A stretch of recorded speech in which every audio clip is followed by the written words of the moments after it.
नमस्कार दोस्तों, मेरे YouTube चैनल में मैं आपका फिर से एक बार हार्दिक स्वागत और अभिनंदन करता हूं।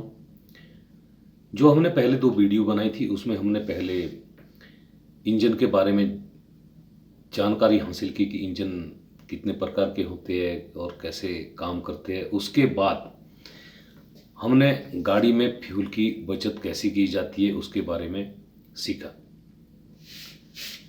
तो अभी हम गाड़ी ओवरहीटिंग के बारे में जानकारी हासिल करेंगे कि गाड़ियाँ जब हम ड्राइव करते हैं तो गाड़ी ओवरहीट कैसे होती है, इसका क्या कारण होता है और हमें कैसे पता लगता है कि गाड़ी ओवरहीट हो गई। जब भी हम कहीं ड्राइव पे जा रहे हैं या जब हम गाड़ी को स्टार्ट करते हैं, स्टार्ट करने के बाद उसमें अलग अलग जो पैनल बोर्ड रहता है उसके ऊपर अलग अलग साइन आते हैं, जिसकी मैं पहले भी बात कर चुका था। तो उसमें एक ओवरहीटिंग का साइन भी रहता है। ओवरहीटिंग का जो साइन रहता है, तो ओवरहीटिंग अगर उस साइन के साथ साथ गाड़ी का जो टेम्परेचर है 100 डिग्री या 120 डिग्री के ऊपर चला जाता है तो गाड़ी ओवरहीट हो जाती है। ओवरहीट होने से गाड़ियों को काफ़ी सारे नुकसान होते हैं। सबसे बड़ा नुकसान होता है कि इंजन सीज होने के ज़्यादा चांसेस हो जाते हैं।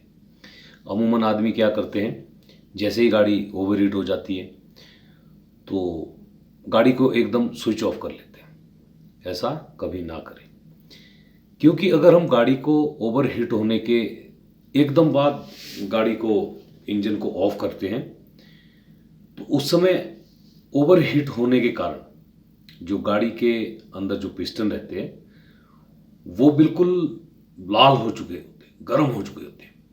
तो जब हम एकदम गाड़ी को ऑफ करेंगे या गाड़ी के इंजन के ऊपर पानी डालते हैं तो जब लोहा जब गर्म हो जाता है, अंदर उसके पिस्टन जब गर्म हो जाते हैं तो आपने सुना होगा कि जो गर्म लोहा है वो फैल जाता है।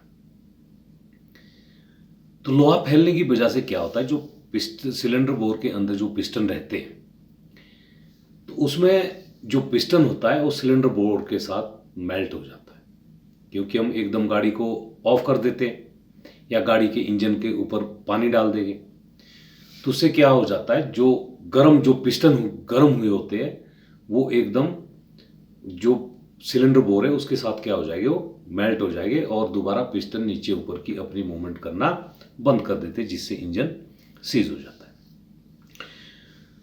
तो कभी भी गाड़ी ओवरहीट होती है, उसके ओवरहीट होने के बाद गाड़ी को एकदम स्विच ऑफ ना करें, उसको स्लो रनिंग में छोड़े।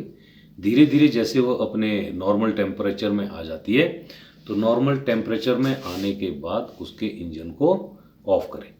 गलती से भी इंजन के ऊपर पानी ना डालें, ठंडा पानी।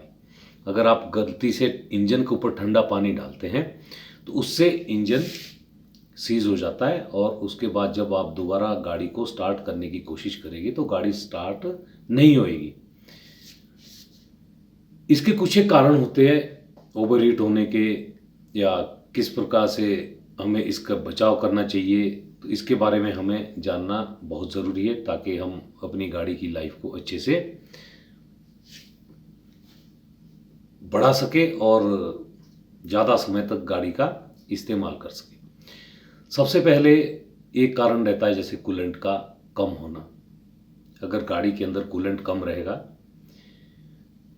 तो उसकी वजह से भी गाड़ी क्या है, ओवरहीट हो जाती है।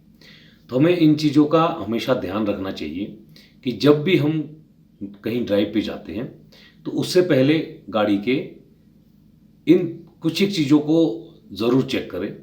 जैसे गाड़ी का ब्रेक हो गया, उसके बाद गाड़ी के जो बोनेट कवर है उसको खोलो, उसके अंदर रेडिएटर के अंदर और उसके रिजर्वर के अंदर कूलेंट को चेक करो, उसमें कूलेंट टॉपअप होना चाहिए। उसके बाद जो इंजन का ऑयल है उसमें डिपस्टिक रहती है, उसको निकाल के उसको भी चेक करें। तो जो डिपस्टिक होती है जिससे ऑयल लेवल को चेक किया जाता है तो उसमें 2 निशान होते हैं, मिनिमम और मैक्सिमम। तो मिनिमम और मैक्सिमम के बीच में हमेशा इंजन ऑयल गाड़ी का रहना चाहिए। अगर आप इंजन ऑयल को ज़्यादा रखते हैं तो उससे भी सील फटने का डर रहता है। तो इंजन ऑयल हमेशा मैक्सिमम और मिनिमम के बीच में रहना चाहिए। अगर कूलेंट कहीं से लीक हो रहा है या हमने चेक नहीं किया है तो कूलेंट भी क्या हो जाएगा, कम हो जाएगा, जिससे कूलेंट इंजन को ठंडा नहीं करेगा। कूलेंट रेडिएटर से होते हुए इंजन के चारों तरफ घूमता हुआ वापस रेडिएटर में जाता है और पूरा सर्कुलेट होता रहता है। इसमें एक थर्मोस्टेट वाल्व होता है। अगर आप थर्मोस्टेट वाल्व के बारे में भी जानकारी हासिल करना चाहते हैं तो थर्मोस्टेट वाल्व के बारे में अलग से एक वीडियो बना करके इसमें अपलोड कर देंगे। लेकिन अगर थर्मोस्टेट वाल्व को हम इसमें ऐड करते तो वीडियो काफ़ी लंबी हो जाएगी। तो कूलेंट रेडिएटर के अपर टैंक में जब हम डालते हैं तो वहाँ से वो इंजन के वाटर जैकेट्स होते हैं, इंजन के वाटर जैकेट्स के साथ ऐसे घूमता हुआ वापस कहाँ चला जाता है, रेडिएटर के लोअर टैंक तक चला जाता है। और ये इस तरह से जो पूरा कूलेंट है वो सिस्टम में चक्कर काटता रहता है और इंजन को ठंडा रखने में मदद करता है। उसके बाद कूलेंट को जो सप्लाई करने के लिए उसके अंदर एक वाटर पंप लगा होता है जो कि कूलेंट को फोर्स के साथ आगे सिस्टम में सप्लाई करने में उसकी मदद करता है।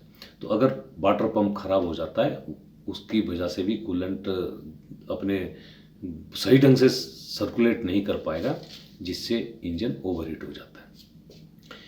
रेडिएटर के ट्यूब और फैंस का बेंड होना या मुड़ जाना, जो रेडिएटर होता है जिसमें हम कूलेंट को डालते हैं, जो उसके अंदर कुछ ट्यूब होती है और कुछ पतली पतली ऐसे फेंसिंग टाइप की होती है।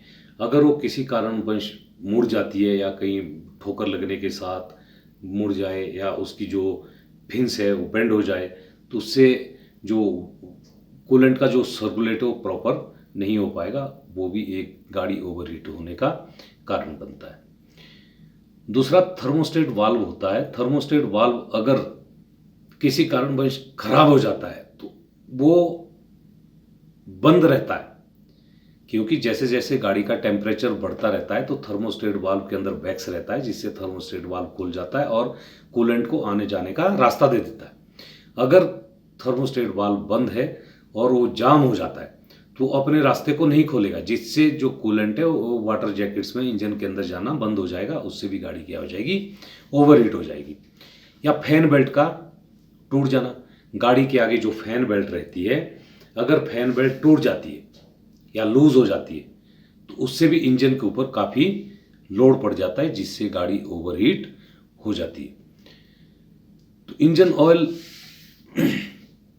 को हमेशा चेक करना बहुत ज़रूरी है, क्योंकि इंजन ऑयल एक ऐसी चीज़ है जो कि इंजन के अंदर जितने भी पार्ट्स होते हैं, चाहे वो स्टेशनरी पार्ट्स हो चाहे मूविंग पार्ट्स हो, यानी एक जगह में खड़े रहने वाले पार्ट्स हो या इंजन के अंदर काम करने वाले पार्ट्स हो, उनको जो इंजन ऑयल होता है उसको लुब्रिकेंट देता है, उसको लुब्रिकेंट करता रहता है, जिससे जो इंजन के अंदर के जो पार्ट्स है वो स्मूथली चलने शुरू हो जाते हैं और गाड़ी ओवरहीट होने से बच जाती है। तो ये तमाम चीज़ें हैं जिसको हम अपने आप चेक कर सकते हैं और अपनी गाड़ी को डैमेज होने से बचा सकते हैं। तो ये जानकारी थी आपको कि किस प्रकार से हम गाड़ी ओवरहीट होने से बचा सकते हैं, जिसके लिए हमें किसी मैकेनिक के पास जाने की ज़रूरत नहीं है। अगर हमें इन तमाम चीज़ों के बारे में जानकारी है तो हम गाड़ी की लाइफ को बढ़ा सकते हैं, इंजन की लाइफ को बढ़ा सकते हैं। और किसी भी प्रकार अगर छोटा मोटा कोई प्रॉब्लम आता है जिसकी वजह से गाड़ी ओवरहीट हो रही है तो हम अपने आप उसको चेक कर सकते हैं और उस कमी को दूर कर सकते हैं। तो इस प्रकार मैं अलग अलग सिस्टम की अलग अलग पार्ट्स की आपको अलग अलग वीडियो के माध्यम से जानकारी देता रहूँगा। तो कृपया करके आप वीडियो को अंत तक देखें ताकि आपको पता चले कि किस प्रकार गाड़ी की लाइफ को मेंटेन किया जा सकता है और गाड़ी की लाइफ को बढ़ाया जा सकता है और अपने आप को और अपने परिवार को खुश और सही ढंग से रखा जा सकता है। धन्यवाद।